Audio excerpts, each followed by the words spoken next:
This week on Around the Monitor, Overwatch comes to Switch. Do people care?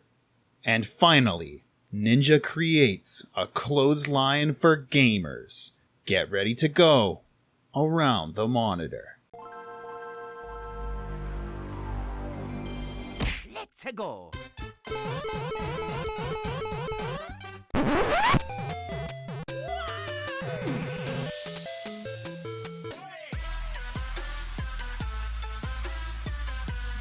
What's up, everybody, and welcome to Around the Monitor for the week of September 5th. I'm your host, King Kaiser, and this is the weekly gaming news talk show where every point you make in the discussion is a point towards winning. Joining me once again is the fanciest boy in the land, the Dapper Dastard.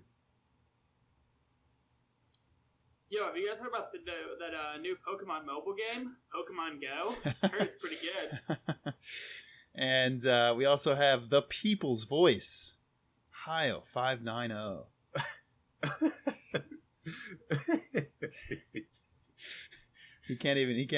Even Hio can't take his new moniker seriously. It's a little funny. It is really good, though. It's excellent. In case you can't notice my voice, I'm a little under the weather this week, but rain or shine, sick or fine, we're bringing you the nerdy news you need to know about. Really, first to determine the order for this week, got some trivia ready for. Actually, first off, more importantly, deals of the week segment I'm trying to make work on this show. Gears of War 5, which has just dropped to positive reviews, is on Amazon for $49.99. The End is Nigh and Abzu are going to be free on the Epic Store for the next week. And Humble Bundle has a new RPG bundle out. Hio, this might pertain to you. It has Hive Swap, as well as Pillars of Eternity and Borderlands Game of the Year Edition.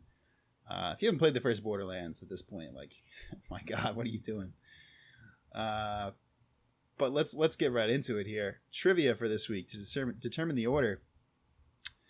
Dapper, you mentioned that hot new Pokemon mobile game, Pokemon Go. But as of August, how many downloads does this game have? I should say it's technically July 31st, so technically it's not August, but well, whatever. How many downloads it has? Yeah, sorry, the audio is cutting out for you guys. But yeah, how many downloads does Pokemon Go have? I guess 105 million? No, that's way undershooting it. That's fine, 105 million. Knowing that it's way undershooting it.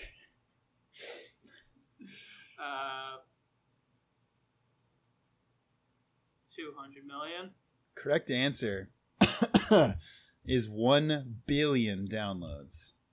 Holy fuck! Yeah, all right. It's pretty. It reached the big B. The big B. Yeah, I mean, you got to take into account some of those are people who downloaded, uninstalled, and then re-downloaded. But still, it's a number that you got to give respect to. Oh man, you can say. Wow. I was put to sleep by the weight of this number. It's like a 20-pound. It's like a 20-pound blanket. A billion downloads. All right, let's go over the topics for this week. It's a pretty light news week, so there's not too much to talk about, but nothing serious at least. We've got the new Nintendo Direct coming just off the heat of that. Smash Brothers announcements. Banjo-Kazooie is released tonight. We've got Terry Bogard, a character that everyone in the world knows and loves dearly, is coming. And plus, they announced that there's going to be more DLC fighters than they originally promised. Overwatch is coming to Switch. Cyberpunk 2077 will eventually have multiplayer. Pokemon Masters, a even hotter and even newer Pokemon game, mobile game, is hit 10 million downloads in 4 days. The new Yakuza 7 game is going to have turn-based combat, which is completely switching it up from the franchise's norm. We've got details on Borderlands 3's endgame. Finally, Ninja partners with Adidas for his own brand of gamer clothing. I know we've all been looking forward to that because as comfortable as is playing a game in a normal T-shirt, I think I need specific gaming gear just to play games in. Too fast, Jersey. Konami says that it has plans on releasing new games featuring, quote, globally known IPs. Not really sure if that means Metal Gear or not, but I can't really think of any other thing they've got that would be better. Yacht Club Games has finally announced a new game, although it is a Shovel Knight game. And GameStop, not so stealthily, leaks the fact that we probably have a new Splinter Cell game on the horizon. Dapper, you got the closest to the mark. So which topic would you like to go through first? All right, I'm gonna start us out here and have a little bit of fun. Good. With the Ninja partnership with Adidas for game Oh, I knew Haya wanted that so bad. God damn it! All right, you can have it, buddy. Please make the jokes. Give me the memes and the dreams. So Ninja, fresh off of his exclusive deal with Mixer, now has another business partner, the clothing and athletic apparel store, Adidas. Company, not store. Adidas. Now we're going to get some official Ninja-sponsored gamer clothes. And I can only guess that this is like T-shirts with the Dorito crumbs already imprinted into the fabric. Dang, that's really good. The Mountain Dew stains already on the pan. That's really good. And like the text on the back is the death threats you can send to indie game developers that you don't like. So like you don't even have to think of your own anymore. You just take a snapshot of your hoodie and send it to them. There's the mean things you could say to the indie developers you don't like. Jeez, already for you. This is the future of clothing, people. Clothes officially for gamers with just us in mind. None of those other kinds of athletic clothes for the plebeians who play football and sportsball. No, this is clothing just for us. God. On a small serious note, this is kind of cool. Ninja's rise to prominence continues, and to be entirely serious, this is actually kind of a cool thing. But most of the time, I just want to laugh at the idea of gamer clothes is not you don't need clothes for gaming. No, it's whatever you're wearing. But it's so good. It's so good. Do it naked. It's one of the few things you can just straight up be naked and do. That's true. Actually, you don't even need. Not only do you not need gamer clothes, you don't even need clothes. One of the things I thought was really funny in the article is they also called out apparently great month for Ninja because he also just released a book that I believe is titled. Oh yeah, the Ultimate Guide to Getting Good at Gaming. Yeah, something. it was like Ninja hyphen get good is the title of the book or something like, or how to get good. Yeah, I'm like, get good, my ultimate guide to gaming. Jeez, oh Pete's. Well, I know what I gotta get for my book club next month.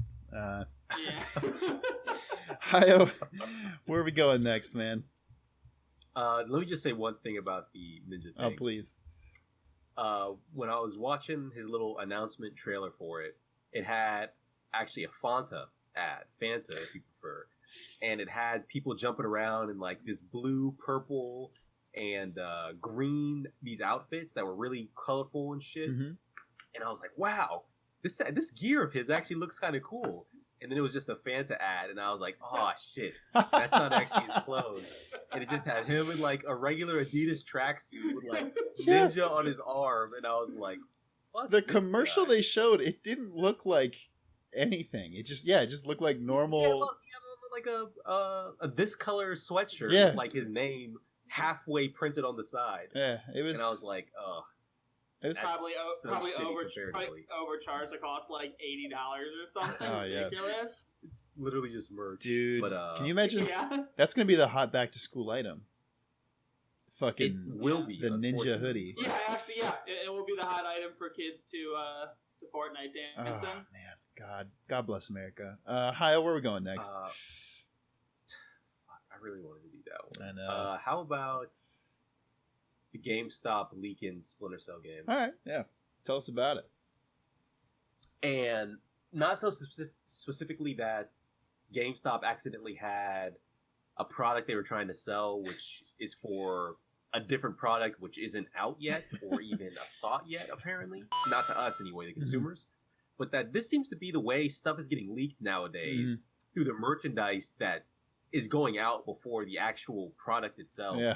I think Amazon leaked something. that they were selling. I think it was I think it was Amazon like 2 weeks ago. They put out like a Switch carrying case that was Overwatch themed, and then boom, today they confirmed Overwatch was coming to Switch. So it's like people are getting so greedy to take your money that they're like undercutting themselves to make it happen. And what somebody needs to do is jump on this for some like future marketing shit and like accidentally, we have some merch for something you guys are super excited for. You know, the Sans Amiibos, they're here, dude. You know, they do that like 2 weeks ago. People were like, oh, Sans Amiibos, what the fuck? And then Sans comes out and people just, you know, literally coat their computers in cum. Like, people need to be thinking about Holy Christ. using this to make themselves even more money. It makes me think of back before crossplay was a thing yet. Like everybody was talking about it, like basically saying like, oh, we can't bring crossplay to Fortnite. Or Sony was like, oh, it's actually way more difficult than you think to bring crossplay to Fortnite with the PlayStation and the Xbox. And there was a day where somebody over at Epic accidentally flipped a switch, and for 4 hours you could play crossplay. And they were like, oh shoot, so sorry Sony, our bad. It's really hard though. And then Sony looked like an idiot. I'm pretty sure they still no, I think they finally came back on that, but it was like months after that where Sony was like, no, we're not, crossplay can't happen. But it's like, no, you just don't want to share the money. It's fine. Like, we get it. Right. You've sold the most consoles. Like, you don't have to lie about the reason for it. Like, just say you want the money. Like, we get it. The gamers understand. The gamers understand, dude. They know the truth. Now the real secret though is you got to leak a product for a game that's not actually coming out. Like, right. Steam accidentally leaks its Half-Life 3 skin Steam controller. Oh my god. Everyone flips the shit. Guys, there's no actual Half-Life 3. That would actually be brilliant. Just like next level troll people. Oh my god. Or Sega teases an actually good Sonic game. That'd be hilarious. There you go, dude. Not even there that clever to think of that. Tapper, what would you like to talk about next? Let's see what we got here.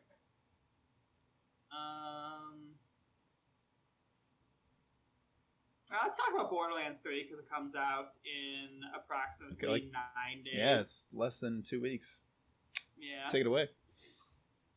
So, we got 9 days to the launch of the long-awaited Borderlands 3. I'm pretty excited, despite it being an Epic Store exclusive. I'll probably still cave and buy it on Epic. But what the actual news is, they started to reveal some of what they want the endgame to look like. Mm-hmm. And that's pretty important because as people who have played, especially Borderlands 2, know, the game itself is not that difficult. For you to get on the next highest difficulty is not that difficult. The actual challenge of the game is trying to spec for stupidly impossible, over-leveled endgame fights. Mm-hmm. And it looks like they seem to understand that because they're already giving us some information, and it seems to be some pretty clever stuff. It looks like this mayhem mode, which is going to be their endgame content, is basically like a three different tier difficulty with like randomized enemies. So with enemies like could have completely different immunities or types or levels. Mm-hmm. So it looks like it's going to combine just like the natural. I think in Borderlands 2 it was called Ultimate Vault Hunter mode. I think it's looking to combine the sort of Ultimate Vault Hunter challenge with like sort of a horde mode sort of randomness. Mm-hmm. Where you don't even know what the fuck you're fighting. So that's actually pretty exciting. And I'm looking forward to that. They also dropped some of the free DLC that they'll be dropping soon after the game's release, and then gave us a teaser for the first bit of paid DLC, which is good. I'm glad that they're still going to try and throw out some free stuff, and obviously if the paid DLC is anywhere near the quality that it was in Borderlands 2, it will also be worthwhile. So it's pretty good. Still pretty hyped for this. Yeah. Should be good.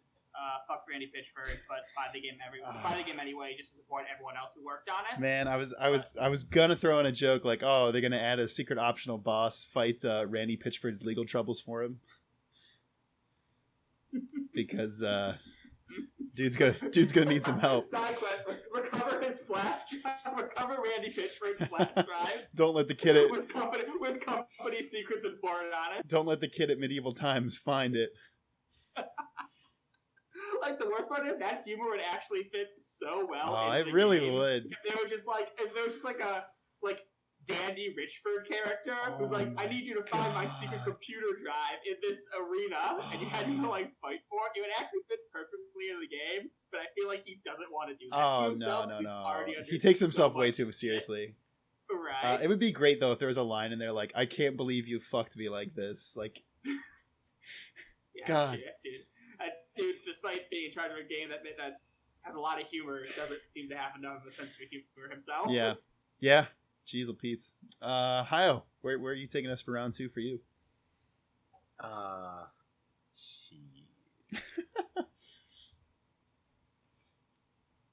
how about we talk about the Konami one? Oh, okay, yeah. I'm 100% down to talk about Konami's eternal disappointments. So, my understanding of this particular one, beyond what the article itself says, is that Konami's Japanese, right? Oh, yeah. Like, they're functioning Japan? Mm-hmm. Yeah. So they sort of screwed over a whole bunch of people by doing the pachinko machine thing, right? Mm-hmm. So Japan is cracking down on gambling. I don't know if it was just gambling in general or gambling for children specifically. But there was something that they're cracking on gambling-wise, which is going to strongly affect the profitability of the pachinko stuff. Interesting. And sort of the way I was understanding it was, because that's about to be a whole lot less profitable, Konami's like, shit, we gotta start backtracking to our video games. Let's go fucking flounder up whatever goodwill we have left with these fucking disgusting gamer scrubs, and see if we can get some, let's see if we can wring them dry for a little bit of extra cash to make up for this little bit of, this law that's about to start screwing us over and stuff. So that's kind of what I wanted to bring up for this one. They're not doing it because they like us or they enjoy making video games or whatever. Not even gamers like gamers. Come on. That's true. That's true. But gamers are able to. They can sell their gamer water to each other. Make a quick buck. Gamers hate gamers. Gamers despise gamers. They don't like games very much either. No, they don't like much of anything. It turns out. Not really. They're just kind of angry and sad. They just like being mad on the internet. Yeah, man. That's the only thing that brings them satisfaction anymore. But not mad about anything that matters, like the of course environment not. or white supremacists. No, it's only mad because Tifa's boobs are slightly smaller. That's the real tragedy. Unacceptable. That they have to bitch about. How or could you can be a woman in a historically inaccurate video game? Yeah, that's also worth getting upset about. I hate that. But yeah. Yeah. Wild times for gamers and for Konami. Hopefully they make a good game again. Do I believe it? No. Dapper, final topic for you. Where would you like to take us?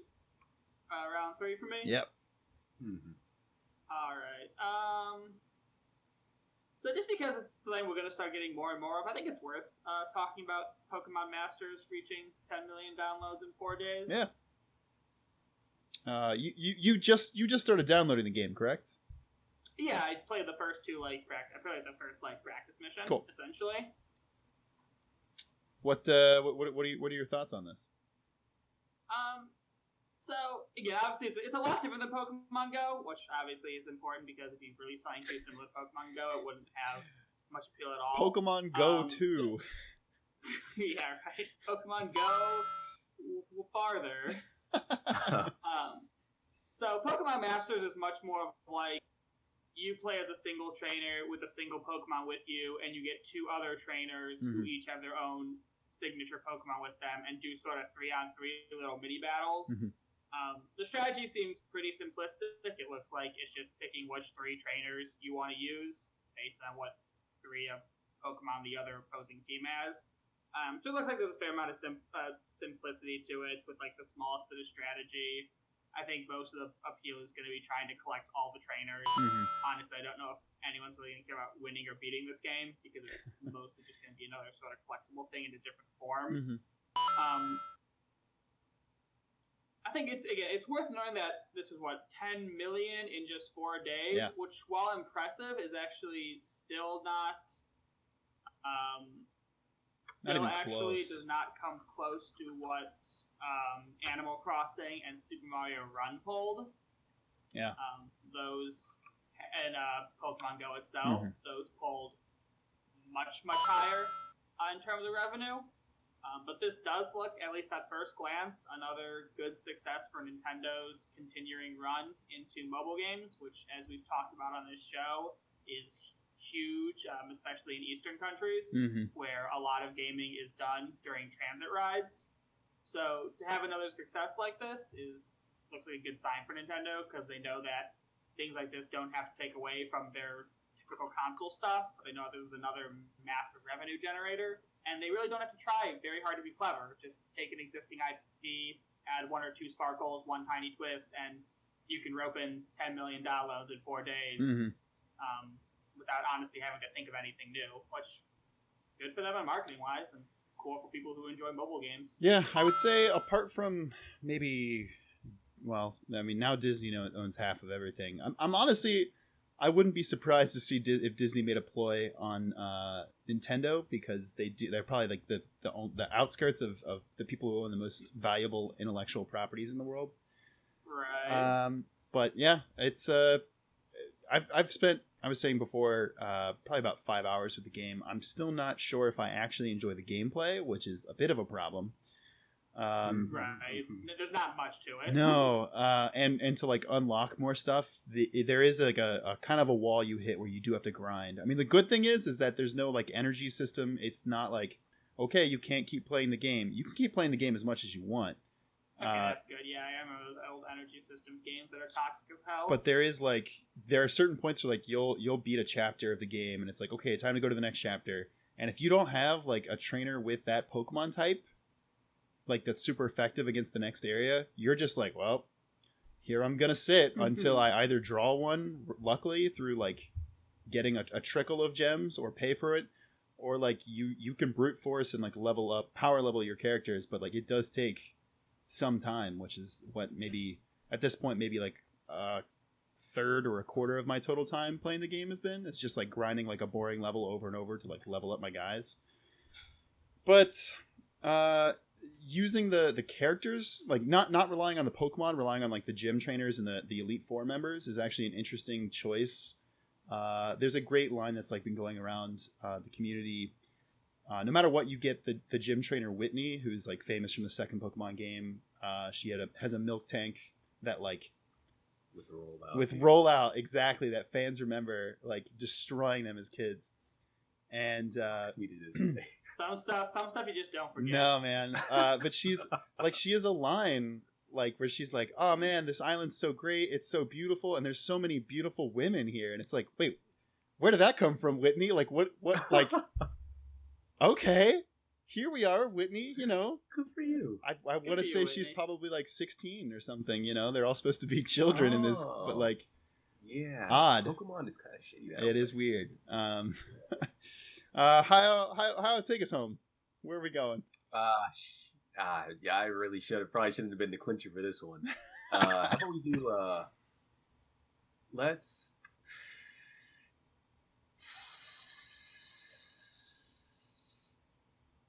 it's either gonna be Cyberpunk or Overwatch. I mean, I feel like you can make more jokes about Overwatch, but you know, you do what you gotta do. Yeah, you're probably right, but it's like the quality of them is not going to be top tier. Are they ever? Yes, of course they are. So that's why I'm worried about it. Well, we can do Overwatch. Up to you, man. So Overwatch is coming to Switch. Who cares? Like, does anybody? You're gonna buy a full, maybe not a full price game, but you're gonna buy the game again for Switch. You already have it on your PC. For whatever reason, you bought it on your Xbox 2, you know, for your daughter or your little cousin or your brother or something.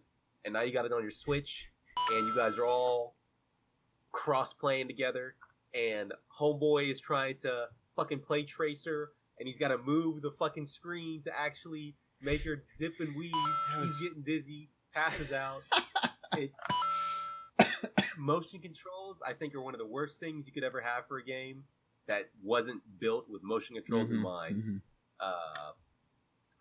And I don't know. It's like, were the people who weren't playing Overwatch gated by only having a Switch?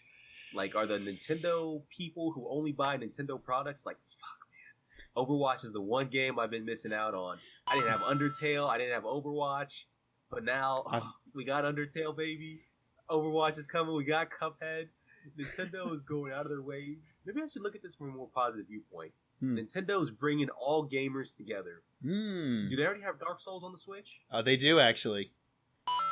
They got Dark Souls, dude. League of Legends is coming to the Switch. We're gonna get fucking Halo on the Switch. Oh my god, you're gonna buy a Switch and be able to play literally every single game you want. It's gonna be great. Actually, this is a great idea. We need to bring over more shitty games that people don't want on the Switch to the Switch. All right. Soon you won't even need a computer. Like, we got personal computers over there, or you could buy a Switch and get everything the computer has, and then some. Like, oh yeah, I don't have Mario Kart on my computer, but I do have Overwatch on the Switch, baby. Let's pick that up. So I like this. I changed my mind. This is good. Io talks himself into it. And that's... I'm very persuasive.